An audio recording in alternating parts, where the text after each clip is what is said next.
munaasabadan oo maqaamkeedu aad u sareeyay ayaa ujeedkeedu ahaa sii ambaqaadida soo xidhitaanka nabadii ku saabsanayd shaqaaqadii muddada badan soo jiitamasay ee ka aloolsanayd koonfurta gobolka Sool waxaana goob joog ahaa munaasabadani wasiiru dawlaha nabadeynta iyo horumarinta gobolada bariga Soomaaliland culimo awdiin wakiilo garaad cuqaal iyo waxgaradka labadii boolada shaqaaqada u dhaxaysay ee martisharaf aad u tiro badan ugu horeyntiina culimo awdiin ay kamid ahaayeen sheekh baladka gobolka Sool sheekh Cabdinaasir Xaaji Axmed iyo sheekh Axmed Jaamac Ismaaciil mire ahaana guddiga dhexdhexaadinta labadaasi beelood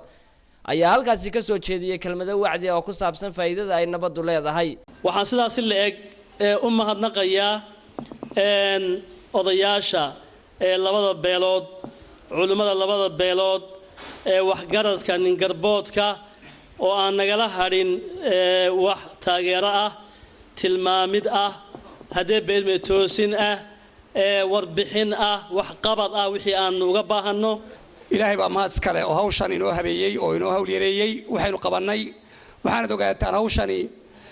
sida aayadii la akhriyay ee lagu furtay hadalka ilaahay inoo sheegay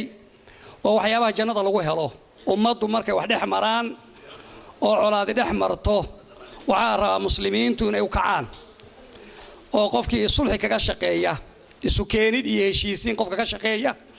waxa ilaahay subxaanahu wa ta'aala u ballan qaaday inuu janno leeyahay cuqaashiya waxgaradka labadii boolada shaqaaqada u dhaxaysay ayaa iyaguna madasha ka hadlay waxayna ka dhawaajiyeen inay nabadu iyaga dan u tahay isla markaasna ay u diyaar yihiin inay qaataan wax kastana ku dhameystaan wada hadal iyo wada xaajood nimba waxa ku buuxsamay reer adduun wuxuu dhaqaajin kari waayay sidii ilaahay u nimceeyay dad iyo hanti iyo maal baa ku buuxsamay asagoo buuxa oo subax waagu u bariyay baa waxa u yimid balaayo awru u raran tahay baa u timid baa la yiri wuxuu war maxaa ahaydeen waxaanu nahay baa la yiri balaayo geediya baanu nahay waxaanu nahay balaayo geediya ilma reer fadlan wax yar isuga buur awr baan ku xidhirsanayaa balay barwaaqan meel ka qaadi wada awr baan kugu xidhirsanayaa wax yar hal la isuga buur balaayadiiba awrka ku xidhirsaday barwaaqadiisina halkii buu kaga tagay baladiibu ku lumay reerkiisa wixii haysana waa lumeen annaku muslimiino haddaanu nahay beesha halka fadhida ma aanu ihin laba beelood hal beel baanu nahay waxaanu nahay wax xuduma ah oo ilaahay jirkooda iyo xubnahooda isku abuuray oo isku sameeyay baanu ahayn oo aan laba magac lahayn oo aan laba dal lahayn oo aan laba deegaan lahayn oo aan laba tala lahayn annagu dadka noocaas baanu ahayn waxay nala gaadhay inaanu balaayo awr ku xidhiidhsano bay nala gaadhay culimada iyo cidda hawsha ku jirtay odayaasha ismada xalaale wixii ku jiray ee la soo halgamay waa soo dhaweynaa waana u ducaynaynaa garabkooda Allah galaan garabkiina Allah galaan walaal iyaga iyo cidii kale ku soo biirtaba garabkiina Allah galaan walaal waayo waa hawshiini dhalaan yaa raad shabaali niman dhalin kana dheerayn dhalaanka ninka dhala haduu habaabo uu raadka uu ka boodbooda laakiin ninka xiga kama boodo عاقل سنيرة يا عبد الله جراد سلبان يا يجونا مدرسة كسر شديد دردارن كو أدنى إن اللبضة سبيلات قاتان نبضة وحنو ملاينا يا وابوغ كتالة تتكم من دقدن ولا شيء أنت يتاجن تهينا دم قيسة وحي كلو بوغ تهي أو سيدا سو كلا أوغو تهي ما ملكا دولة الصومالي لان أو قتل يديغا مدن labadii noqol waxa tiraahdeen waxaanu diyaar u nahay nabad